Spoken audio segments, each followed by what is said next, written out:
먼저 알아두실 거는 논증이라고 하는 거는 전제와 결론으로 이루어진 구성된 그 말묶음이라고 되어 있는데, 최근에는 여기에 그 논리규칙, 추론규칙이라고 하는 게 좀 포함이 되는 그런 상황입니다. 그러니까 논증은 아규먼트고 논리규칙이라는 거는 인퍼런스 룰이 되고, 그리고 보통 인퍼런스라고 하는 그 자체는 특정 논증들의 여러 패턴을 이제 잡아가지고 그 패턴들을 하나씩 잡아서 뽑아낸 게 논리 규칙이라고 할 수 있는데, 그런 거를 보통 추론이라고 말을 하거든요. 전제로부터 어떤 결론이 나오는 그 방식. 그래서 그런 영어적인 번역상의 그 애매함 때문에도 그 논증이 뭔지에 대한 규정이 좀 여러 가지 방식이 제시가 될 수 있을 것 같은데, 최소 한도로 이제 필요 조건으로 들어가는 것들이 이제 전제와 결론이로 묶인 그런 말묶음이다라고 하는 게 아주 기본적인 거죠. 그리고 중요한 거는 이제 논증을 구성하는 거는 문장이라는 거였죠. 문장. 뭐 어떤 특정 표현, 뭐 이름이라든가 이런 것들로 논증이 구성되는 게 아니라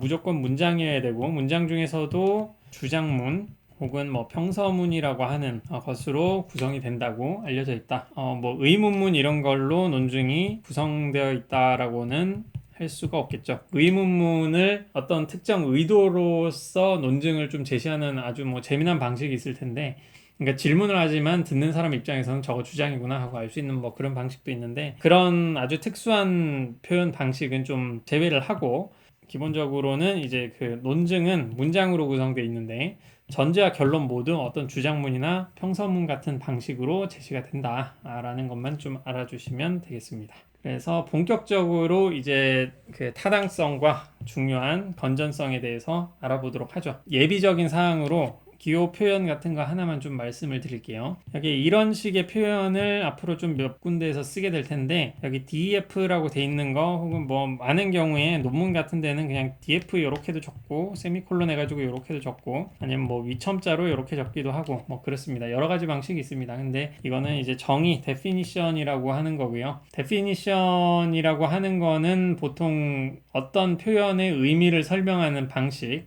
혹은 뭐 수학과나 이런 데서 제시를 하는 거는 어떤 개념을 도입을 하는 거죠. 왜 공부를 해야 되는가, 왜 공부를 해야 되는가라고 했을 때 이 질문에 대한 대답을 제시를 하는 게 공부를 해야 된다라고 하는 말의 어떤 근거가 될 수도 있다고 했잖아요.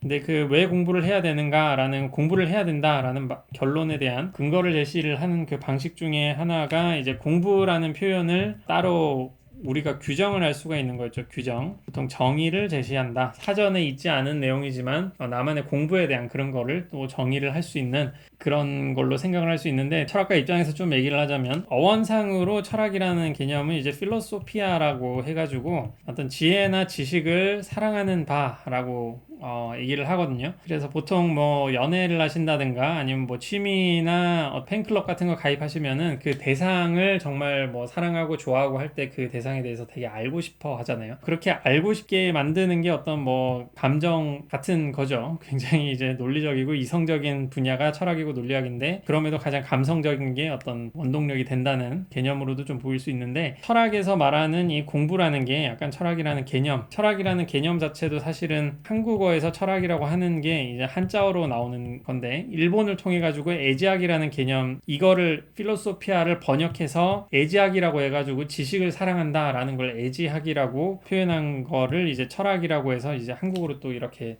건너 들어온 걸로 알고 있거든요. 그런 개념으로 봤을 때 공부라고 하는 거를 그런 뭐 철학의 개념에 좀 넓게 생각을 하면은, 이거는 뭔가 지식이나 지혜를 알고 싶어 하는 그런 행위다라고 이렇게 여기게 되면은, 왜 공부를 해야 되는가라고 했을 때 그런 식으로 이제 공부를 새롭게 규정을 하는 거죠. 그렇게 새롭게 규정을 하게 되면은 우리가 좋아해서 하는 거, 우리가 뭔가를 너무 알고 싶어서 하는 거, 그런 건 다 공부가 되기 때문에 게임하는 것도 공부가 될 수가 있고, 이 수업 이외에 뭐 여러분들이 하는 취미도 공부가 될 수가 있고, 그래서 왜 공부를 해야 하죠? 라고 물음을 던진다면은 뭐 당연하지 않냐, 알고 싶은 거를 하는 거. 여러분들이 뭐 연애를 한다고 하더라도 그 상대방에 대해서 되게 알고 싶어 하는 그런 게 있잖아요. 뭐 그런 식이 될 수가 있으니까, 뭐 그렇게 넓게 정의를 한다면 공부는 아주 당연한 게 되겠죠. 그런 식으로 정의를 이렇게 줄 수가 있는데, 정의가 특히 이런 형식적인 좀 수학적인 영역으로 논리학과 같이 나오게 되면은 좀 새로운 개념을 많이 집어넣습니다. 그래서 뭐 학문의 발전도 이런 새로운 정의를 주면서 제시가 되고는 하는데 앞으로 그런 종류의 정의를 많이 쓰게 될 거예요. DF 뭐 이런 방식의 표현을 쓰게 될 텐데 우선에 이 앞부분에 있는 거 왼쪽에 있는 거를 피정의항 정의되는 그 의미가 되는 거겠죠. 그리고 뒤쪽에 있는 이게 정의항 정의하는 바가 됩니다. 여기 보시면 아시겠지만 그래서 예를 좀 들어서 총각이라는 개념은 이 표현을 써가지고 결혼하지 않은 남자라고 해서 이제 이렇게 정의가 되는 거겠죠.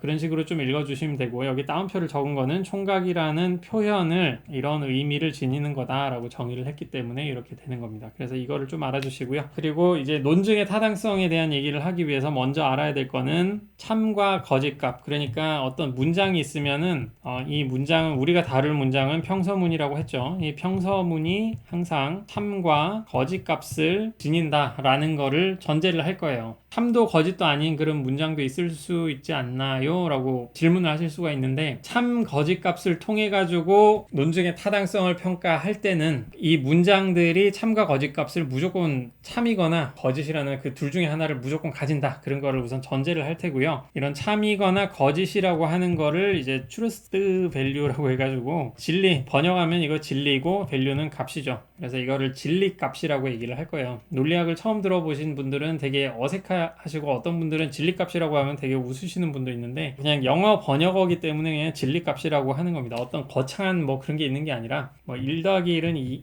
2다 라고 할 때 이거는 참이라고 할 수 있잖아요. 그 참을 그냥 진리 값이라고 얘기를 할 수가 있는 거예요. 뭐 이런 식으로 얘기를 하는 거니까 그렇게 좀 생각을 해주시면 될 거고요.